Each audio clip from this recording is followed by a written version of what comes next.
webinar. Hard to believe that it's already August and end of August, really. So for today's webinar, I'm going to be doing the presenting, and I'm Sarah Snabel. I'm one of the co-owners of PROergonomics, registered kinesiologist and certified professional ergonomist. And this month, I'm pretty excited about this month's topic, actually, because it's kind of getting back to basics, kind of getting to the root of, what is ergonomics and addressing ergonomic hazards. And, I'll talk even a little bit more about that term, ergonomic hazards. But really kind of talking about what causes injuries and what us as ergonomists are trying to prevent in the workplace, what it is that we are looking out for when we're in a workplace.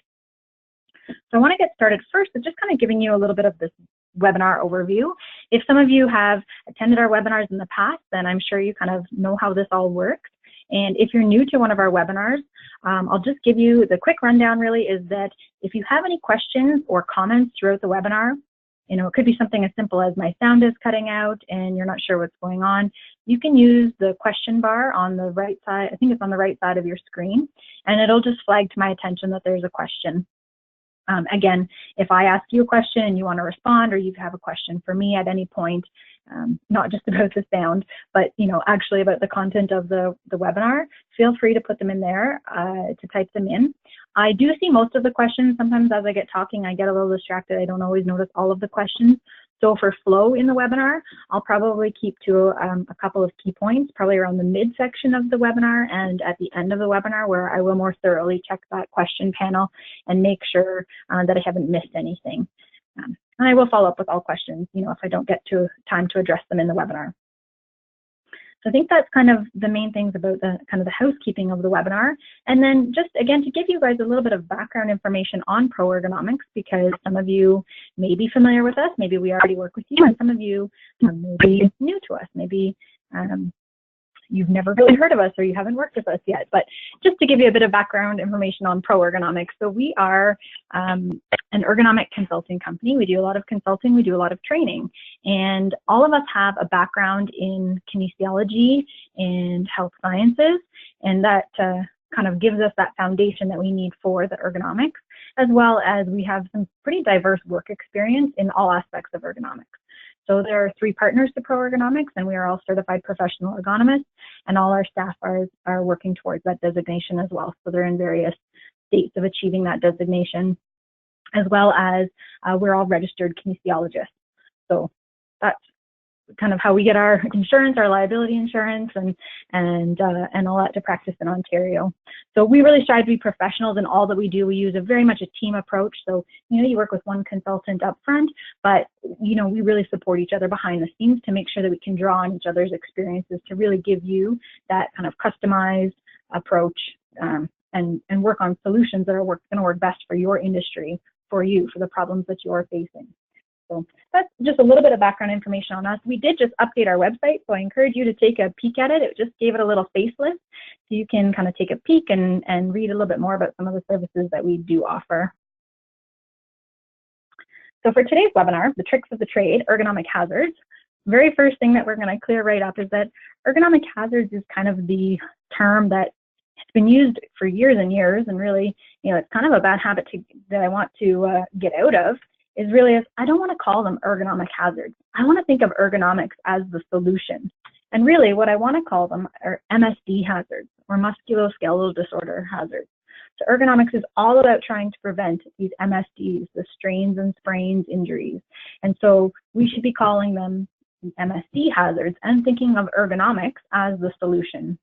So don't catch me saying ergonomic hazards today. If you do, you can flag my attention on the questions panel there. We're going to call them MSD hazards.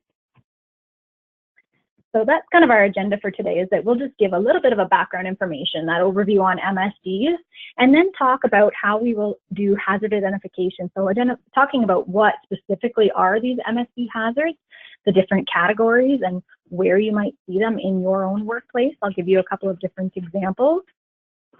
And then talking about how that fits all into your health and safety program. So kind of, where and when might you do hazard identification for MSDs, right? When are you talking about ergonomics as part of your overall health and safety program? And then we'll go through a checklist as well. We have a sample checklist that we can give out today to anybody who's interested. So ergonomics is, well, what is ergonomics, right? I always like to do this definition because I want to make sure that we really drill home what is the definition of ergonomics. There are long, lengthy definitions, that go through the scientific discipline and, how we interact with our system. And, they're all fine and dandy, but they're hard to remember. They're hard to memorize. But really, we're talking about how the human interacts with their system. So the system being the tools they use, the equipment, the workstation. Really, it's about, fitting the work to the worker. So the tools, the methods, how you do things, the layout, all of that is the system and how that human interacts with that system. We don't do it the other way around, right? We should be fitting the work to the worker. And I want to give you a couple of examples. These are two super recent examples that, just kind of made me have these aha moments, right? It really helps me when I'm on site to give an explanation to the worker. But I did an office assessment recently. And so this worker was trying to get comfortable. She had a keyboard drawer and it was a fixed height. So it didn't go up and down, just slid in and out from under her desk. So even though she was 5'7", she had actually lowered her chair to get her shoulder and wrists more comfortable when she was typing on this tray.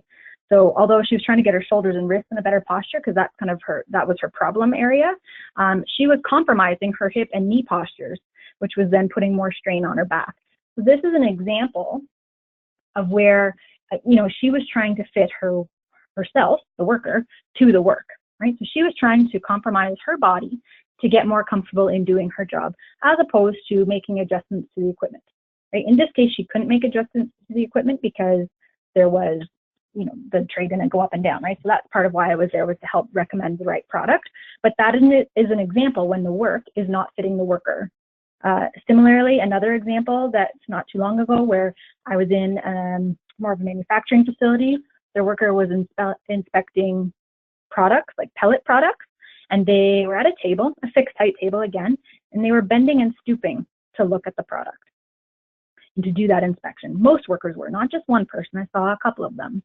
Some of them tried to sit on a stool, but because there was no space for their legs underneath of the table, they were twisting. So again, they were trying to get their body into a position to make that task easier, but at the price of sacrificing good body postures.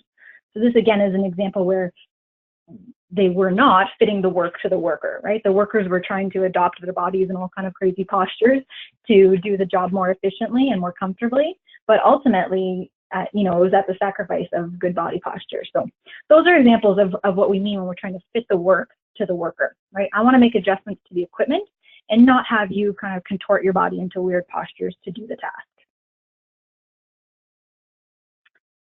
And really, if you are contorting your body in all kinds of weird postures, MSDs, musculoskeletal disorders, this is the result, right? So if you fail to fit the work to the worker, then you're going to end up with some weird postures. You're going to end up with some hazards, and really, that's these MSDs, the strain and sprain injuries that happen over time.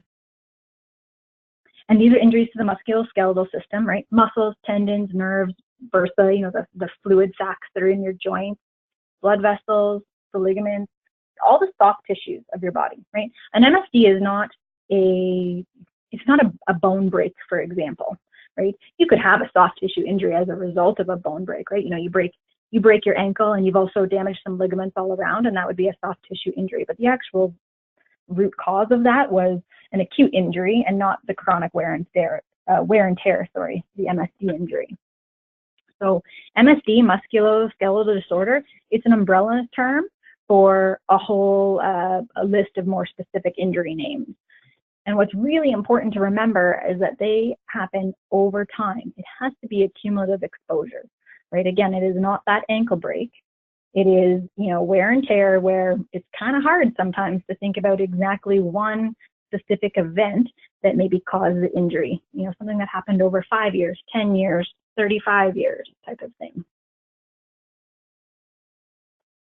So what are these more specific MSD injuries, you ask? Well, here's a little diagram, and it kind of gives you an overview, of some different, these are just an example. This is definitely not a be-all, end-all list, but I wanted to kind of come up with some other names that you might have heard, right? So you may have heard other umbrella terms like repetitive strain injury. That's the equivalent of an MSD, or Cumulative trauma disorder, again, strain, sprain, those kinds of things are generic and really synonymous with musculoskeletal disorder.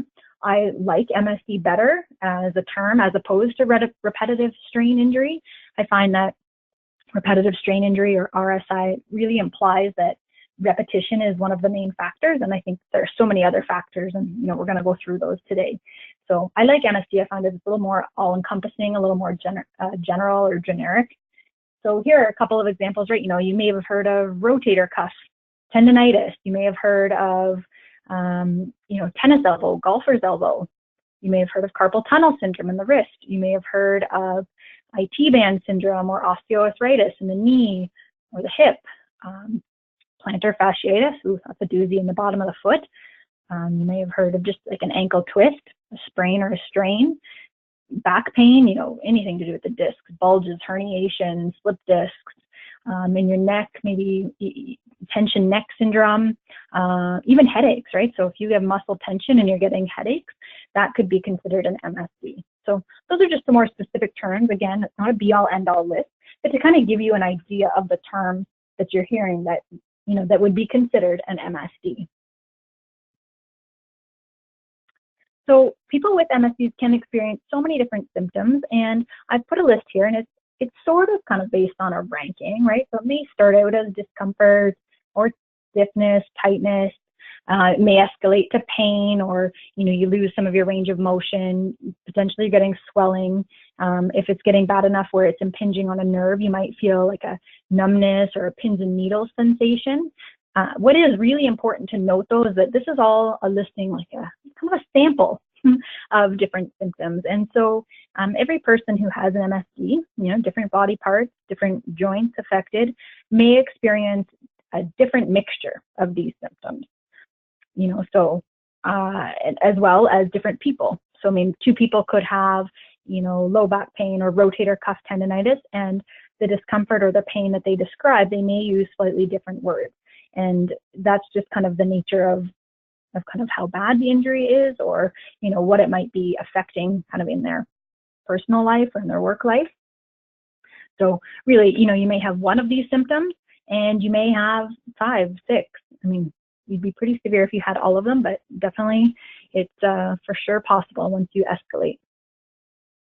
Which, speaking of escalation, actually takes me perfectly into my next slide, where there are different stages, right? So in MSD, it is going to range from, in the early stage, there's like a loose categorization here of early, intermediate, and late stage. So in the early stages, I would call this more of it's kind of like the attention grabbers, but like you're able to kind of slough it off as no big deal, right? So it's that nagging, my neck kind of bothers me, or my shoulder feels funny, my wrist hurts, but you don't really pay attention to it. It's easy to kind of forget about that and just say, you know what, I must have slept funny, or, I was just doing that one task, I was just working on my computer, I was really working hard on that report, and I should have taken a break, and you know what, that's why my wrist is bothering me.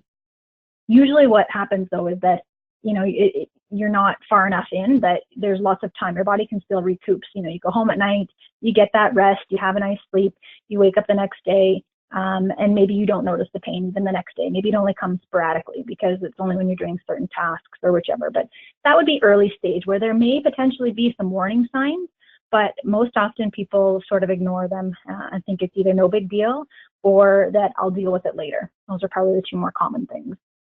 As it progresses, right? So as these signs and symptoms start getting a little more persistent, what you may find is that the onset of that discomfort, or the pain, whatever your sensation is, the onset is happening sooner. So instead of it being at the end of the day or the end of the work week, it's happening earlier in the day, earlier in the week, and potentially it's continuing into the evening. But again, you may just kind of contribute it to something, right? You might make up an excuse for it. Maybe it's not really affecting your work performance overall. You're still able to do it, but you're kind of going home thinking like, oh, I'm exhausted, or my shoulder's really bothering me. And you're able to kind of really think about what task it is that's bothering you. My shoulder really hurts when I do this. It's when I lift the boxes. That's specifically when I feel it. And then it starts to kind of affect other tasks as well. as it progresses even more, really what it means is you're getting into the late stages. This is when it's like really affecting you, in the sense that you can't put it off anymore. You can't say you're too busy. You can't say, oh, I must have just slept funny, because it's persisting, right? It's affecting you all during the workday. It's affecting you when you go home. And this is usually the stage when people are bringing it forward, right? Bringing it up to their supervisor, their manager, mentioning it to their colleagues like in a serious way. Or this is when they're starting to go and seek chiropractic, massage, or physio treatment, right? Is usually when it starts to affect them. Usually when it affects them personally too, right? If it's affecting your home life. I mean, ideally you should be catching them early on. The earlier you catch them, the more treatable they are, right? It's not to say that you get to late stage and you're never going to get back to 100%. Like, you totally can. It just is going to depend on the person. It's going to depend on, you know, the injury, how bad it is, and you know, really how much you address the root cause. So identifying those MSD hazards and trying to make a change in the workplace. And to support that, I mean, WSIB comes out with these beautiful summary diagrams. I'm not sure if you guys have looked over them in the past, but they're getting nicer and nicer to look at, actually. They're putting in these lovely colored diagrams. I quite like them. This is kind of a copy and paste from them, and we've kind of added in our own little percentages here to make it to look like this as well, but pulling from their style. But they do these nice summaries every year to talk about injury statistics, and they separate them by Schedule 1 and Schedule 2 employers. And year over year, we're seeing that strains and sprains are the leading injury. Now, the nice thing is that, you know, a few years ago, we were seeing them closer to 50% of all workplace injuries. This is Ontario, were related to sprains and strains. And as of 2016, they're down to 38% for Schedule 1 and 42% for Schedule 2. So that's good. We're seeing a trend. They're going down, but they are still the leading cause, right? Which means there is definitely some valid oomph for ergonomists, right? We know that people need ergonomics in the workplace because of this. Injuries are costly. It affects business, it affects productivity, it affects quality of life for your employees, for yourself. We see that low back is consistently the leading body part, and that's been a trend year over year. And, you know, something that is often the same is that the leading cause is overexertion, although this year there was a small change in that for Schedule 2, it was fall on the same level, so more like a trip. But overexertion was a very close second on that case. And then what that means to me really is that if overexertion is one of the leading causes, is that that sounds preventable, doesn't it?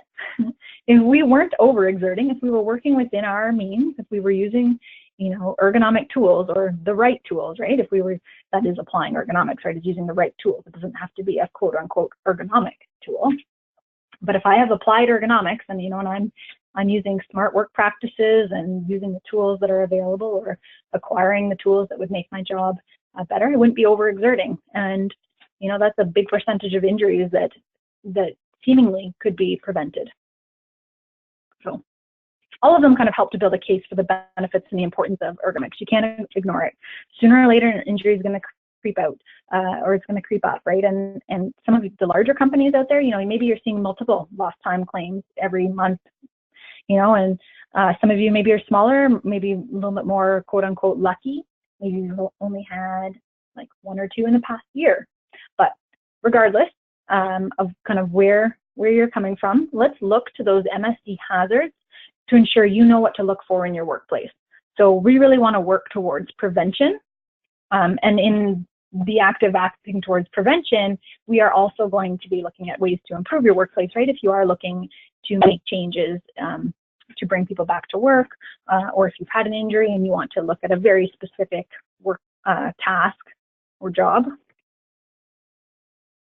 So there are relatively standard, there is relatively standard language used to identify MSD hazards. So, you know, you're going to see very similar terms across the board, and really in the world of ergonomics, we usually call them the big 3, so force, posture, and repetition. So on this slide, I have them broken out as 4 bullets, just to kind of, I specifically broke out awkward postures and static postures, just so that I would make a point of talking about both of those. But in the general world, we kind of call them the big 3 or the main hazards as force, posture, and repetition.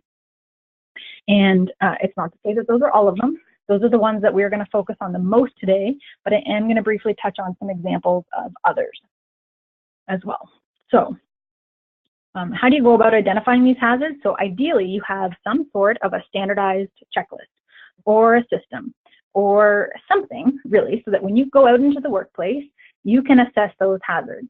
You can assess what you have in place, you know, and really document, you know, what you're seeing, because it may not just be one person, right? You might have several people kind of doing these hazards. You hopefully aren't working as a one-man show, although I know many of you probably are. So if you're not sure what you have in place, or you're for sure that you don't have a checklist, good news, we have a sample checklist. So I'm going to talk about the different MSD hazards and some examples of where you might see them. And stay tuned to the end of the webinar. So if you are interested in this checklist and me sending you a sample, I will let you know how you can get a copy of that. And so let's talk about these MSD hazards. So let's touch briefly on these other physical factors as well. So these are the ones that I'm going to call other, and I will touch on these briefly, but remembering that I'm going to focus on force, posture, and repetition. So these ones here, vibration, environment, work methods, these are, well, work methods not necessarily, but the other ones are typically less common depending on your specific work environment. Obviously, temperature may be a big deal in your workplace, you know, if it's really hot, really cold, for example. But everything will play a role into affecting, you know, how you interact, you know, with the system, right? Thinking about the worker interacting with their system, we need to look at everything. We look at the physical hazards, we look at the environment, we look at their tools, you know, we look at the whole big picture. So force, this is the first one. It's kind of the easiest one to talk about off the bat, because sometimes it really is the easiest one to see. It's more obvious. You know, we talk about force and we immediately think of lifting. Well, I do anyways. I would assume that most of you do as well. And so what, you know, it could be lifting or lowering, it could be a box, it could be a bag, it could be, you know, delivering orders. So maybe you are the person who has to deliver, maybe you have a worker who delivers all of the supplies that come in. So the cleaning supplies, the office supplies, and they need to distribute them throughout your building, right? That's kind of an easy hazard to identify.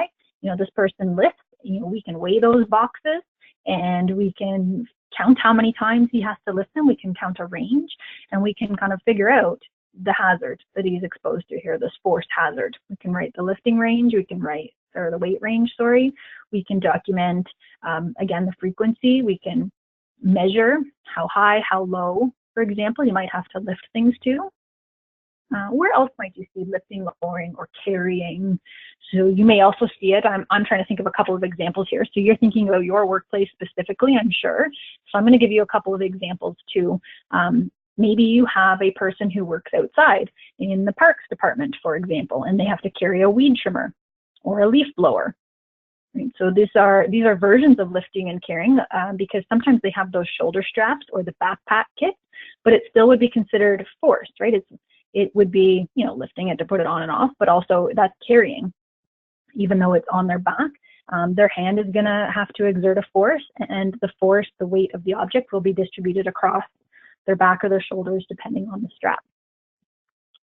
Another example, maybe you have garbage collectors, so the bags of garbage, and maybe you have cooks. Maybe you have people who do food service.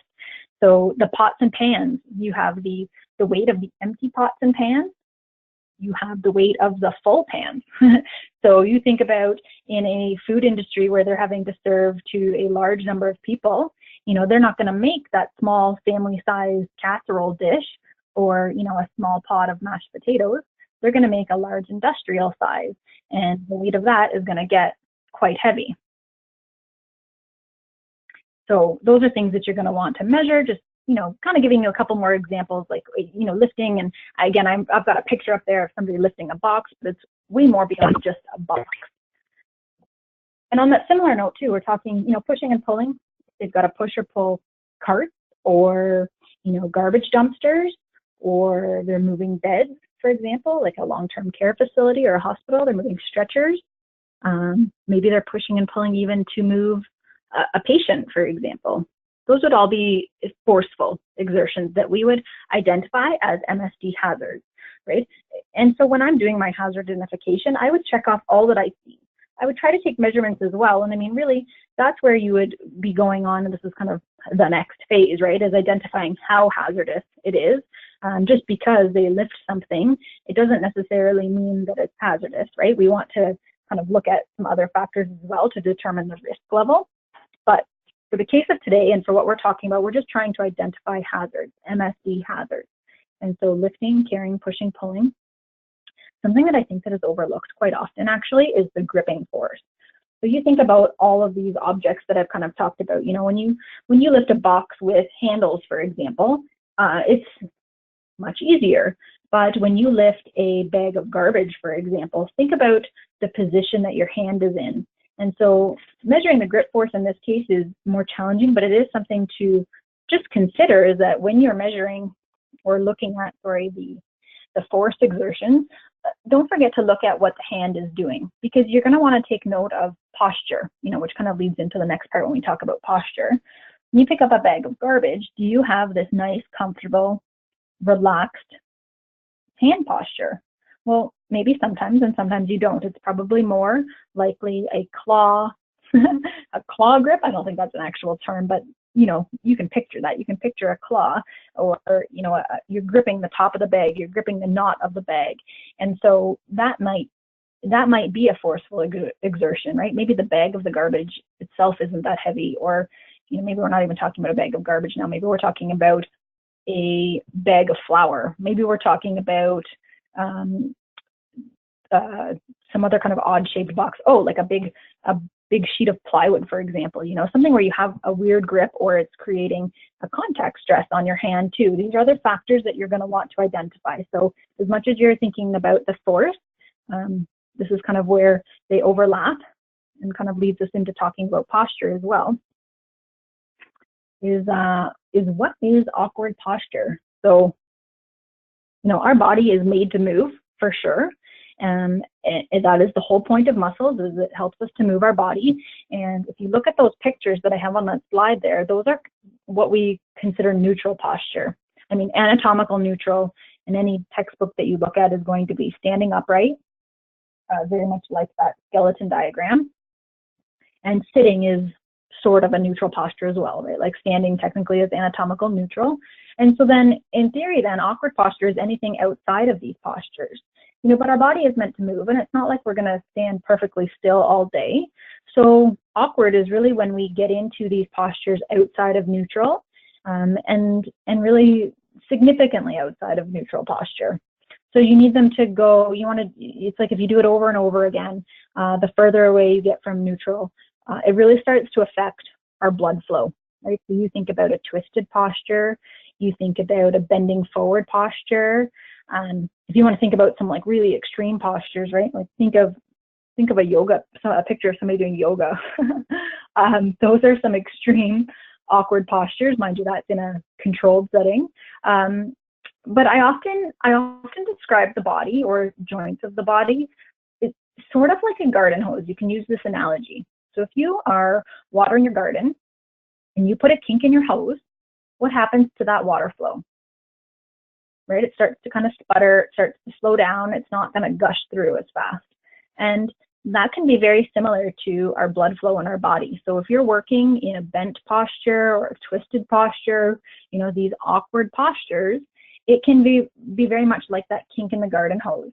You know, you don't have the blood circulating, which is kind of feeding the muscles all the nutrients that they need to work effectively and to be in their strongest, at their strongest ability.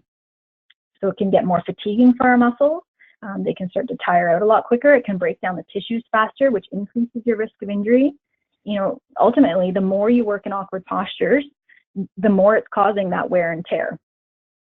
So here's a couple of examples. You know, I can say generally twisting, bending, for example, but let's think about somebody who works at a computer workstation.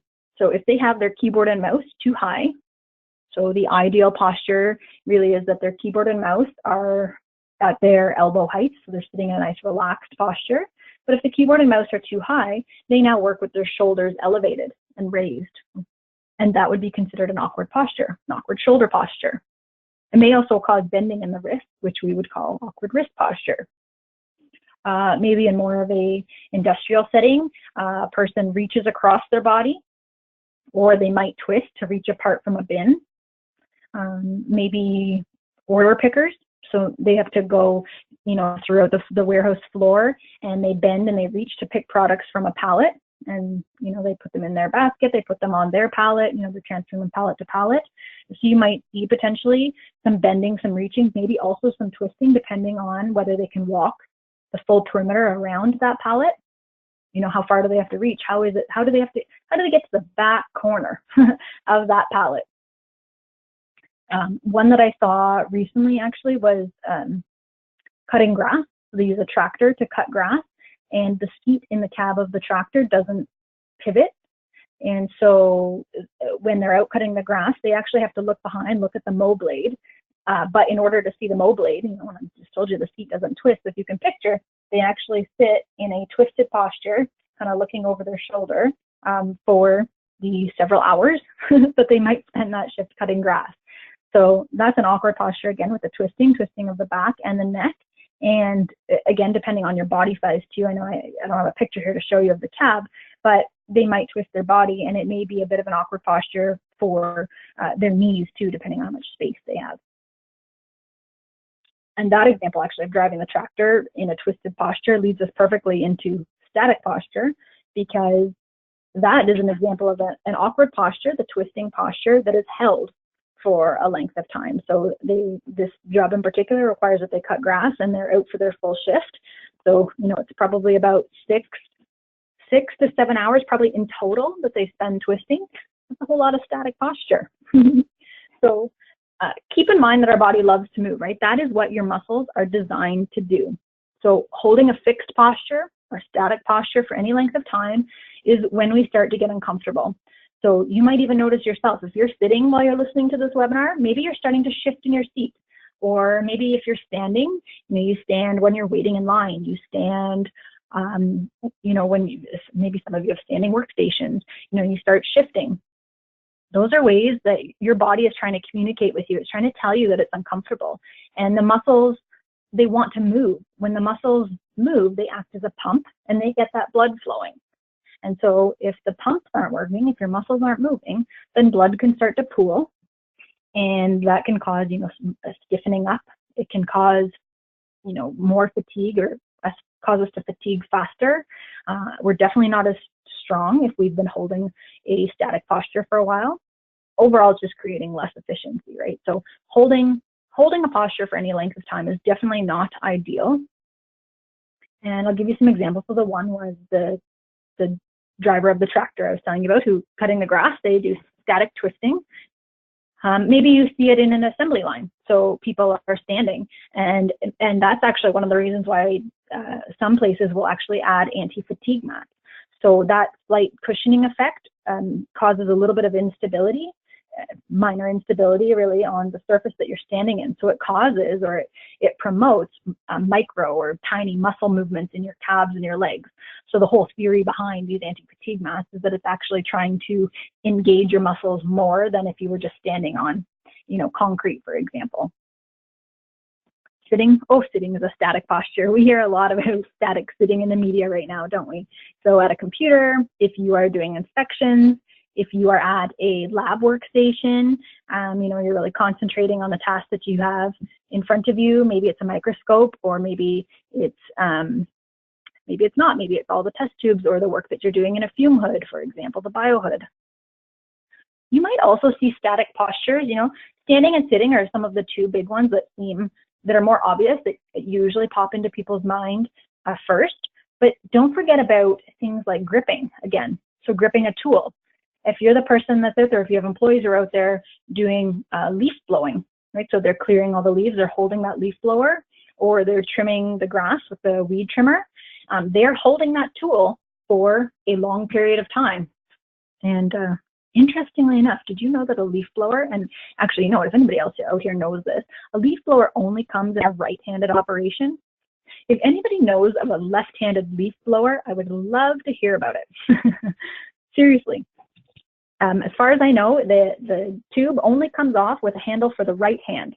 So super curious to know if anybody knows anything differently on that. That's just from a recent project I worked on, actually. Or a weed trimmer, something else, gripping a tool like a paintbrush. You think of a painter or your maintenance staff, maybe who are doing painting, and they're gripping that paintbrush for a long period of time. Those are some examples of static postures as well. And then it could be other joints as well. So you think of a mechanic who's working on the underside of a vehicle, even if they have a hoist, they are doing a lot of overhead work. And so that's a lot of static shoulder postures for them to reach overhead, you know, when they're working on the underside of that vehicle. So again, when you're kind of going through with your checklist, these are the kinds of things that you're looking at. You're kind of going through your whole body picture and saying, where am I seeing static postures? You know, standing, sitting is kind of a whole body, but don't forget to look at, you know, gripping. So looking at the hand, looking at the shoulder, looking at if they're doing static crouching, for example, or kneeling. Those are other things that you're going to want to identify.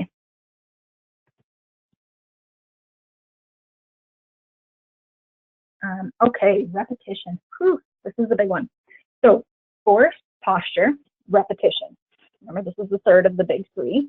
Now, I said earlier that repetitive strain injury is a term that's often used. I do hear it less commonly used, but used synonymously with musculoskeletal disorder.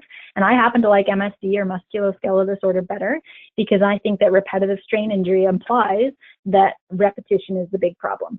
And to be honest, repetition, when you tell me your job is super repetitive, it is not really a red flag to me. It's not a big red flag to me anyways, right away. What it does mean though is it sparks many other questions. I want to know what you're doing repetitively because I want to know what other hazards you might be exposed to. It can be really hard to define exactly what is repetitive, right? It can have a little bit of subjectivity or some personal bias. You know, a worker on an assembly line who, you know, in this factory, they build a car every 60 seconds. So that means this worker on the assembly line is going to do the same task every 60 seconds, right? They're assigned to the station. They're going to do the same task, handle the same tools, work at the same pace every 60 seconds. It is, you know, probably hard to argue that that's not repetitive. And then you might look at another job that's very different, like a custodian, for example. They clean a recreation center. So they're going to clean washrooms, foyers, floors. They're going to use the same tools, but they're going to go to different rooms. They might also set up gymnasiums. So for an activity that's going on, maybe it's pickleball, maybe it's floor hockey, whatever is going on, they might be setting that up, right? Can we say that that's not repetitive? They're using the same tools and they're doing the same tasks over and over. You know, it's just a longer cycle time if we can kind of categorize that. So different cycles. Both could be considered repetitive. So it's really important to look at the frequency, the cycle time, and most importantly, what else is going on in that task, right? So I want to know the more often you're doing it, right? So the faster the speed you're working or the more frequent you're doing it, the longer time that you spend doing the same task. Those are things that are going to kind of want me to look a little bit deeper. And then when I start seeing that you're doing something over and over with an awkward posture, or over and over with a high force, or over and over, like doing it repetitive with awkward posture and high force, you know, that is when I start to see those red flags. That's when I see it as a problem. So keep in mind, repetition on its own is not necessarily problematic. Really, hazards in combination are the biggest hazard. And it's not a 1 + 1 = 2. And I can't even tell you that it's 1 + 1 = 3. It could be 1 + 1 = 10. It kind of depends on how bad each of those individual hazards are and kind of how they're all working to combine. But any kind of a risk assessment that you're doing is, you know, and today we're talking about hazard identification, right? So you might be identifying the hazard is repetition. And so what you're going to want to document is the frequency. Figure out if there's a cycle time or how often they're doing something. That's going to be part of your hazard identification. That risk assessment to kind of figure out how bad that task is your second step, right? And that's doing the risk assessment piece. And, you know, good to know, September's webinar is going to be on that. So today we are just talking about hazard identification. And so what I really want you to really bear in mind is that repetition is not the big hazard. It's a combination of hazards. So other MSD hazards, right? So the big three: force, posture, repetition, and then there's other things that can play a role as well. Your cold environment. So you think about being really cold. Maybe you're working in a freezer, maybe you're working outdoors, right? The colder your muscles get, let's say you have to hold a tool, you're holding a drill or a screwdriver, for example, when your hand is cold. What happens? You actually start gripping that tool a lot harder because your hand is cold and you feel that you need to work harder to kind of hold on to that, right? You kind of start to lose the feeling in your hand as it gets cold. So you actually end up exerting more force than what is actually necessary because of the cold, right? Also, your muscles start to tense up when you're cold. Your body's natural response is to shiver, right? That's your muscles moving, again, trying to warm you up, get the blood flowing. Hot environments, I don't always call those an MSD hazard because our muscles like the warmth. They work better in the warmth. But when it starts to get too hot, we do start seeing some effects, some more physiological effects that it's causing, we're talking about the heat stress. You start fatiguing quicker, and so that can be a risk of injury as well. Vibration you might see driving a vehicle would be whole body vibration. It could be a pickup truck, it could be a big dump truck, it could be a lawnmower, like a riding lawnmower, Zamboni. All of those would be a forklift. That's whole body vibration. And then localized vibration would be any kind of tool use: a saw, a drill, a chainsaw, a jackhammer, those kinds of things. So in your hazard identification, you probably are going to spend a bit more time documenting your big three: your force, posture, repetition. But don't forget about some of these other ones. Contact stress, anytime if you see arms rubbing on a hard surface, like, it could be as simple as when you're typing, your forearms rub on the edge of the desk, or if you are seeing contact stress kind of in a more industrial setting, maybe the legs are bumping against a machine part when they lean over, or the bin when they lean over to pick a part from the bin. That'd be considered contact stress. Other things to note, and these sometimes aren't always they're not always easy necessarily on a checklist because you're not looking at specifically, there's not always an answer on how it should be organized. The work should be organized, but something to also consider in your checklist is just if something looks awkward or it looks off in the workflow. So, if you're not working from left to right, for example, if you're picking from the right and placing on the left, and then going back to the right and then to the center and then twisting behind you, in theory, the design of the job is set up to really minimize wasted body movements, right? So that you are working most efficiently and you're not wasting, precious seconds doing all of these extra body movements, right? That is very much how like an automotive plant works, right? Is that it does work from kind of a left to right or a right to left, so that you don't have those wasted body movements. And so that's something that you're going to want to consider as well when you're doing your hazard identification, if on top of those physical hazards, as well as work methods. So how the work is being done can impact your force and posture, your repetition. And I just had a chat with somebody about this the other day, and it was very perfect timing considering the topic of my webinar today. But, a person was injured doing a job that was considered quite repetitive, but, I forget the specific numbers, something like, every 20 or 30 seconds, this same task was being repeated, or every 2 minutes. That part isn't super important, but what was important to note was that upon investigation, they kind of looked at how this one employee who was injured was doing the task versus how his colleagues were doing the task, and they were doing it differently. And the person who was injured was probably not doing it in a best practice method, right? He was kind of doing it in a way that he thought was fast and efficient, but when watching his colleague do it, they were doing it in a way that seemed easier, and they were still pumping out the same number of parts. And so it's kind of interesting to note that in this case, work method was definitely playing a factor in terms of the force exertion and the posture that was being used in this task. Other hazards, again, just that, these aren't things that you're necessarily identifying on your hazard checklist, but when I talk about hazards working in combination, don't forget that there are sometimes other things. And so age, gender, your previous history of injuries, even the sociological aspect of your workplace, right? So the perception of your workload, the stress levels that you're feeling, the work ethic or culture of your workplace. Those are things that can also affect, and they're hard to measure, but those are the things that can sometimes be a contributing factor as to why somebody gets injured and the other person doesn't, even though they're using the same tools and doing the same job. Here's my summary for you, though, for MSD hazards. So your risk, the MSD risk, so the risk of injury, is going to increase when you have more hazards present. So if you're doing your checklist and you're looking at a task and you're checking off yes and writing a whole ton of notes for every single item on your checklist, without even you having to do a risk assessment, you're probably going to pick that one as one of your top injury risk jobs, potentially, right?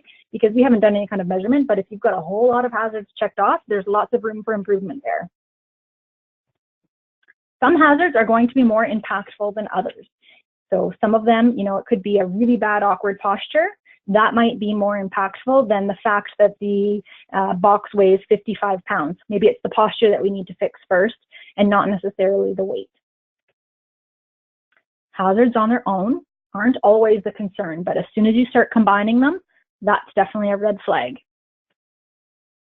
And just because people are exposed to the same hazards doesn't necessarily mean they're going to respond the same way. That's probably the hardest part to really understand, is that we're not all going to respond the same way. So just kind of summarizing up the identification. So we kind of go through, like, those are the main hazards, that I'm looking at when I'm going out and doing an assessment, right? That's kind of how I start off any job assessment that I do, is that I'm kind of making a list, going through my mental checklist or using my physical checklist to identify what I'm seeing. And then my next step is to kind of go through in a bit more detail and write comments and take measurements to the hazards that I am seeing. Now, for those of you who are kind of new to this, if you're looking for some extra resources, Ontario has an MSD prevention guideline, and it's a 5-book series. There's a part 1, a part 2, and a part 3A, 3B, 3C. So part 1 and 2 are kind of your resource manuals. 3A, B, and C are more of your toolkits. So they're going to have your checklists and your risk assessment tools and whichever. But they are great places to start in terms of, I don't have a checklist and I don't know where to start, or I just want something extra to kind of go on. These guidelines are great. You can check out our website if you're looking for an easy, you do a Google search, but you can check out our website on our resources page, and we have links to those 5 documents as well. And then CSA has guidelines as well too. Those are a little newer than these Ontario guidelines, and those could be a resource for you as well, though you do have to pay for those. So kind of your choice on where you're going to start and what you have access to.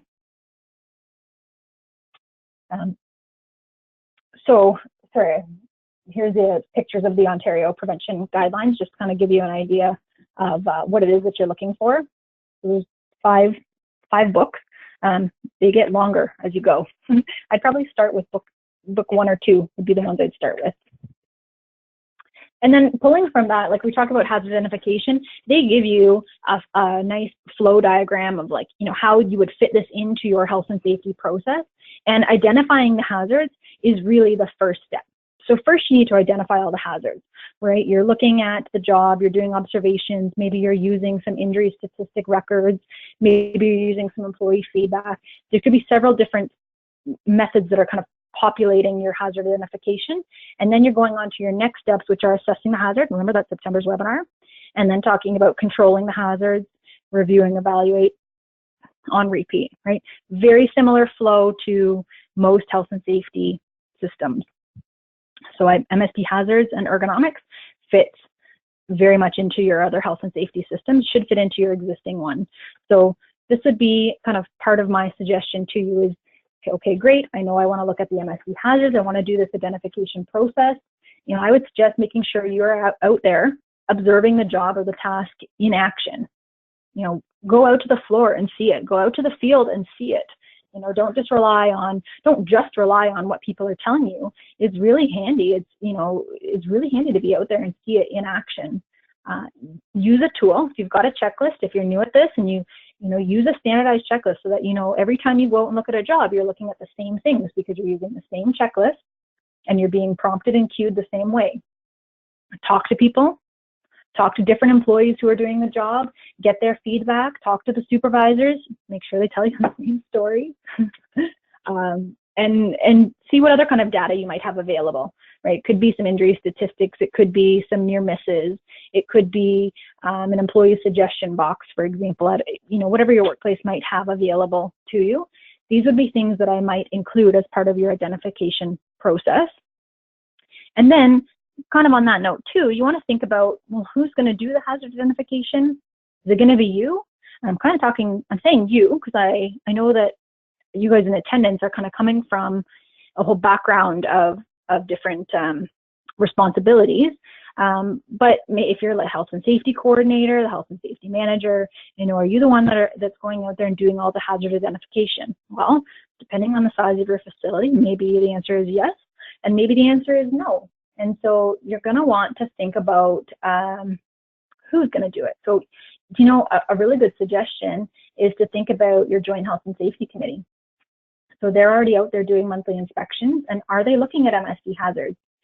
They're looking at trip hazards, they're looking at sharps hazards, they're looking at, electrical hazards, but are they also looking at MSDs? Are they documenting force, posture, repetition that they're seeing in jobs? Could they? Sure, maybe with a bit more education, they might be able to. So if they've got the right tools and the education, the resources really behind them, that could be a way that you're going out and doing it as well. So, I'm not going to tell you what's right and wrong for your place. You kind of need to think about what really will work for you, for your organization. That's just one suggestion. I just know that for many of you, I know you're wearing many hats in your organization. So to go out and take on MSD hazard identification in your entire workplace will be a challenge to do as a lone person. So, your first step is identifying the hazard. The next step is then trying to do the assessment to identify the risk and make the changes. But you need to start somewhere, and having a team to kind of support you using your resources is definitely a good way. So looking at the time here, I'm good timing today. So here are kind of my next steps or my takeaways for you is that, really, if you are looking at, enhancing your current program or starting fresh, I know many of you are coming from kind of different spots, different places, you really want to set yourself up for success. So look at what you have available. Do you already have an MSD hazard identification tool or a checklist, right? And do you have another checklist? Can you kind of build on that and include some MSD hazards in that? If you are interested in the PROergonomics MSD hazard checklist, by all means, I'm happy to send you a copy. All you have to do is send me an email so I know who to send it to. So you can email info@PROergonomics.ca, and all I need to know is, yes, I would love to have a sample MSD hazard checklist. Please send to me, and I will send it to you. So, that's kind of step one, is if you're looking to compare, if you're looking to start, I'm happy to send you that sample checklist.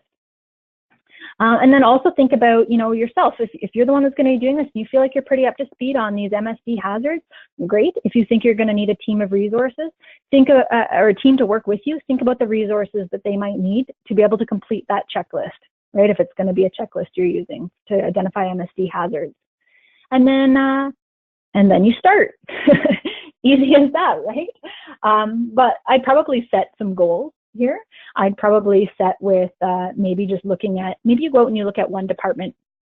Maybe that's your kind of target area. You pick a sort of a small department, or maybe something that you think is a quote unquote easy department. I don't know, but start somewhere where you can practice with your checklist and kind of, see what it is that you like about the checklist, if it's working for you, and with an ultimate goal of trying to find the top 5 jobs or tasks that you would want to do the next step with. And that's sort of like your homework, I guess, for next month. If you plan on attending our webinar next month where we talk about risk assessment, that would be good homework. So in the next month, to go out, kind of pick out your top 5 jobs or tasks that you want to do a risk assessment for. You've gone through your hazard checklist, you've checked off a lot of check marks for them, that they potentially are, or they must be, hazardous or risky, high risk of an MSD injury.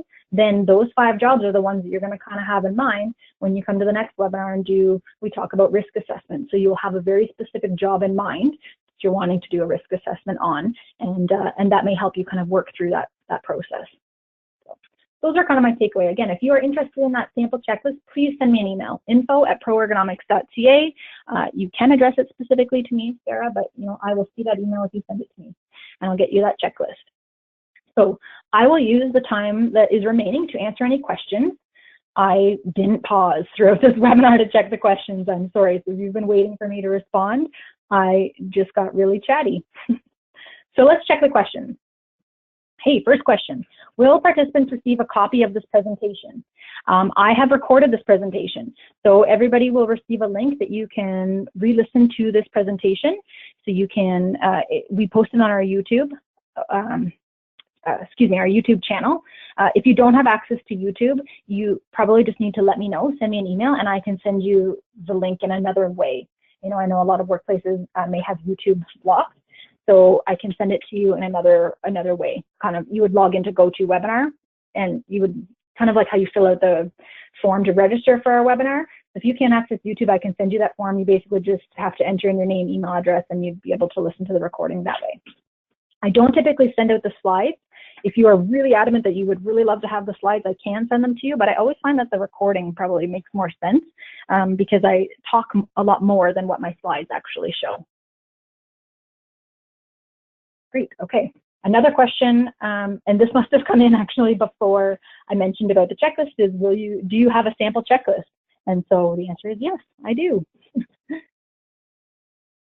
Okay, you're a quiet bunch today. There wasn't a lot of other questions that came in today.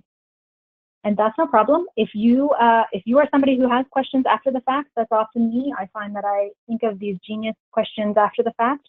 By all means, I'm always here. You can send an email. info@proergonomics.ca is the way to reach us. If you're more of a phone person, that's fine too. There's our phone number, and you can check out our website at www.proergonomics.ca. Thanks everybody for attending. I hope that you can join us again next month, and we'll see you then. Have a great rest of your day.